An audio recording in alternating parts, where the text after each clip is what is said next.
Hello friends, আমি শঙ্খ সিনেমাস্কোপের পর্দায় আপনাদের সকলকে আরেকবার ওয়েলকাম।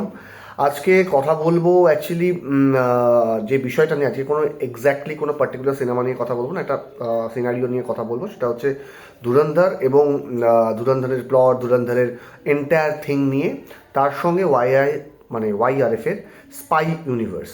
ঠিক আছে, তো এই বিষয়টাকে একবার আমরা আলোচনা করব আজকে।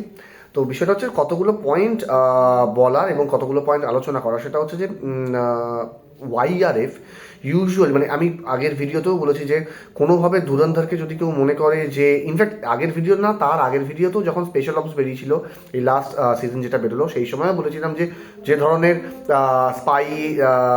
স্পাইয়ের ইউজুয়ালি গল্প এরা করতে চাইছে, বা স্পেশাল অপস কিংবা আরও অনেক মানে সিনেমা আছে বা ওয়েব সিরিজ আছে, তার সঙ্গে ওয়াইআরএফের স্পাই ইউনিভার্স একেবারে আলাদা। তার কারণ কি, ওয়াইআরএফের স্পাই ইউনিভার্সের মূলত কিছু গঠনগত এবং কিছু মানে সহজ সমীকরণ আছে, যেগুলো ওনারা দেবেন।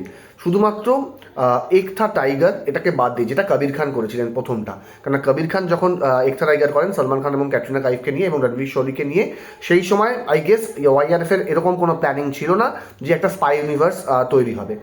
এরপরে যখন মানে টাইগার জিন্দা হয়, তারপরে ওয়ার, এই ধরনের ছবি আস্তে আস্তে করতে থাকলাম, তো সেই সময় অ্যাভেঞ্জারের কোনোভাবে একটা ইনফ্লুয়েন্স মারাত্মকভাবে ওয়াইআরএফের ওপর পড়ে, এবং আদিত্য চোপড়া যিনি আছেন কর্ণধার, তিনি হয়তো এটাকে ঠিক করেন যে এটা একটা যদি ইউনিভার্স করা যায়, ফেয়ার না, তাদের কোনো আপত্তি নেই, তাদের সেটা খুব ভালোই হচ্ছে। কারণ ম্যাডক যে বড় একটা মানে হরর কমেডি ইউনিভার্স তৈরি করে ফেলেছে, এবং আগামী 2028 অব্দি প্রবাবলি তাদের যেরকম টাইম লাইন রেডি, রিলিজের টাইম লাইন, তারা হরর কমেডি ইউনিভার্সের কী কী ছবি রিলিজ করবে, সেরকম ওয়াইআরএফও একটা টাইমে রেডি ছিল। যেমন আলফা আসার কথা, তারপরে এনটিআরকে নিয়েও একটা স্ট্যান্ডার্ড ফিল্ম হওয়ার কথা ছিল।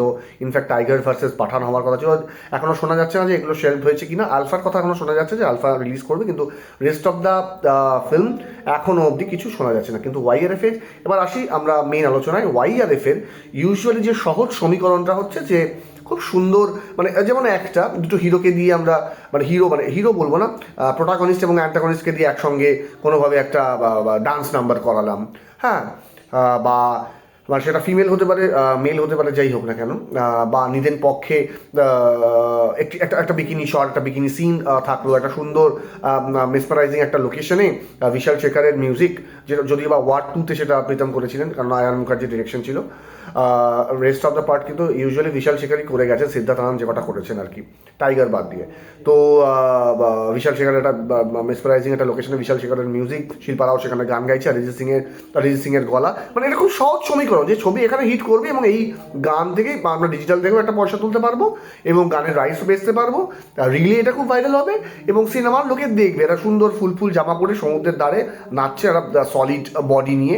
সেটা শাহরুখ খান হতে পারে, কিংবা ঋত্বিক রোশন হতে পারে, বা সলমান খানের মতো মানুষ হতে পারে। এবার বক্তব্য হচ্ছে এখান থেকে সরিয়ে নিয়ে, বা আরও কিছু বলছি, আমরা যখন অ্যাকশন সিকোয়েন্স দেখবো, অ্যাকশন সিন দেখবো, ওয়াইআরএফে ম্যাক্সিমাম সিন কিন্তু প্রচণ্ড পরিমাণে highly VFX oriented, highly CG তার ভেতরে ইনফ্লুয়েন্সড প্রচণ্ড পরিমাণে থাকে।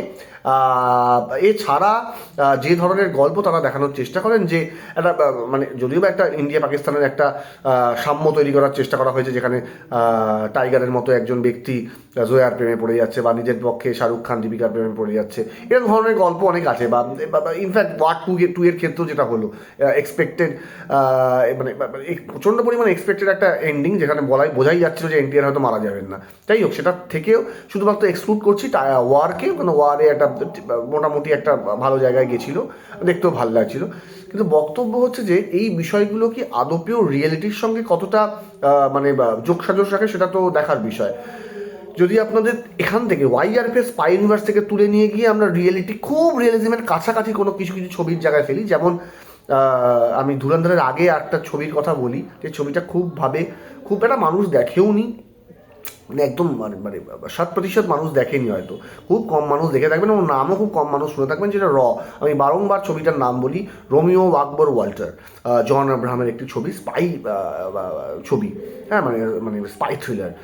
ছবিটার মধ্যে রিয়েলিটিকে যেভাবে সামনে আনা হয়েছে, এবং জন আব্রাহাম যেমনভাবে অভিনয় করেছেন, এবং এন্টায়ারলি সিনারিও, ইনফ্যাক্ট রঘুবীর ইয়াদবও মনে হয় যতদিন সম্ভব ছিলেন, অনেকদিন আগে ছবিটা দেখেছি, দুর্দান্ত একটি সিনেমা।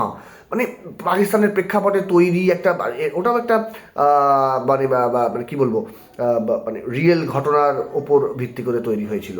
তো এই ছবিটাও যদি রাখি তারপরে যদি আমি ধুরন্ধরে আসি, বা স্পেশাল অপসও আমি মোটামুটি রাখছি, বা ধুরন্ধরেও যদি আসি, ধুরন্ধর এমন একটা ছবি যেখানে দেখা যাচ্ছে যে আমি আগের ভিডিওতেও বলছি যে কোনো রকমের বলিউডের এই কোট যে ইকুয়েশন আছে, একটা অরিজিৎ সিংকে দিয়ে গান করালাম, একটা আইটেম নাম্বার রাখলাম, একটা বিকিনি সিন রাখলাম, একটা সুন্দর দেখতে হিরোইন আছে, তার সঙ্গে খুব সুন্দর একটা প্রেমের দৃশ্যায়ন হলো, তাকে চিট করে এখানে চলে গেল, এই ধরনের কোনো বিষয় নেই। রিয়েলিজমকে খুব সামনে রেখে কিন্তু ধুরন্ধর তৈরি।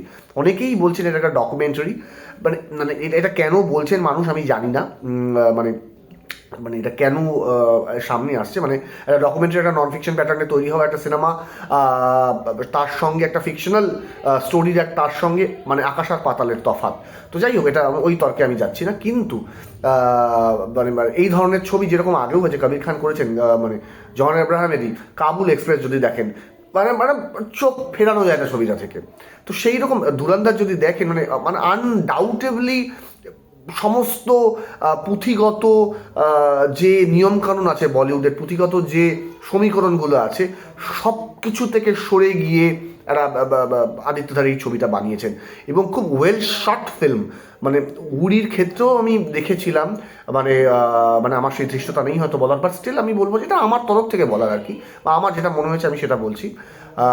সেটা হচ্ছে যে একটা মানে টেকনোলজিকে যদি খুব ভালো মতো করে আপনি মানে নিজের মতো করে ব্যবহার করতে পারেন না, নিজেকে খুব প্রাউড ফিল মনে হয় আর কি, মানে যে আমি খুব ভালো মতো করে এই টেকনোলজিটা সম্বন্ধে জানি এবং সেটাকে ইমপ্লিমেন্ট করতে পারি।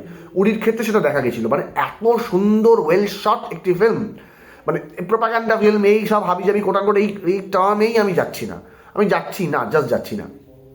এত সুন্দর ওয়েল শট ফিল্ম ছিল আদিত্যধারের উড়ি, চোখ ফেরানো যায় না। এবং তারপরে ধুরন্ধরও তাই, ফার্স্ট টু লাস্ট এই 3.5 ঘন্টার একটা চূড়ান্ত পরিমাণে একটা মানে কী বলবো, আপস অ্যান্ড ডাউন্সের মধ্যে দিয়ে গোটা সিনেমাটা যাচ্ছে, দুর্দান্ত ফাটাফাটি লাগছে। এবং এই সহজ সমীকরণগুলো থেকে একদম বাইরে গিয়ে যে ছবিটা তৈরি করা, মানে মানে কী বলবো, মানে ওয়াইআরএফকে দেখানো দরকার যে দেখুন একটা এরম ছবিও হতে পারে, ধুরন্ধরের মতো একটা ছবিও হতে পারে, রয়ের মতো একটা ছবিও হতে পারে, দেখুন এটা দেখা দরকার।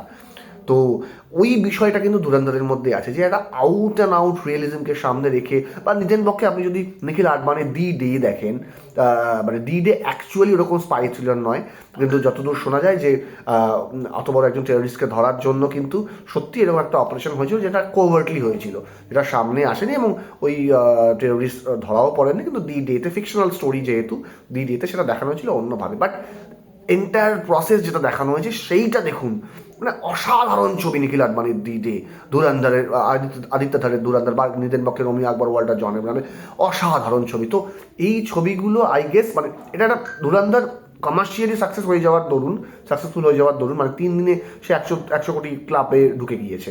এখন বোঝা যাচ্ছে না যে সেটি 3 সপ্তাহে কোথায় যাবে।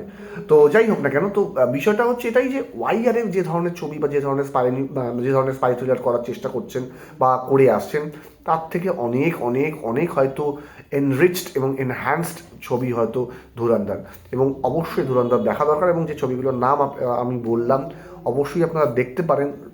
রোমিও আকবর ওয়াল্টার, জন আব্রাহাম অভিনয় করেছিলেন ওটাতে, এবং তার সঙ্গে হচ্ছে দি ডে নিখিল আডবাণীর ছবি, যেখানে অর্জুন রামপাল, ঋষি কাপুর, হুমা কুরেশি মতো, ইরফান খানের মতো মানুষেরাও ছিলেন।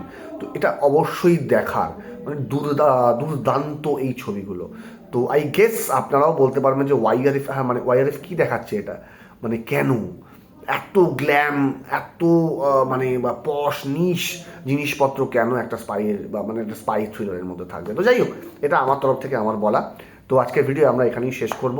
অবশ্যই যদি অন্য কোনো কন্টেন্ট নিয়ে আলোচনা করতে হয় বা গল্প করতে ইচ্ছা করে, আপনারা অবশ্যই কমেন্টে জানান। ভিডিও ভালো লাগলে জানান, ভিডিও খারাপ লাগলে অবশ্যই কমেন্টে জানান, বাট কমেন্ট করুন, এবং অবশ্যই সিনেমাস্কোপকে সাবস্ক্রাইব করবেন এবং পাশে থাকবেন। কিপ সাপোর্টিং আস। টাটা।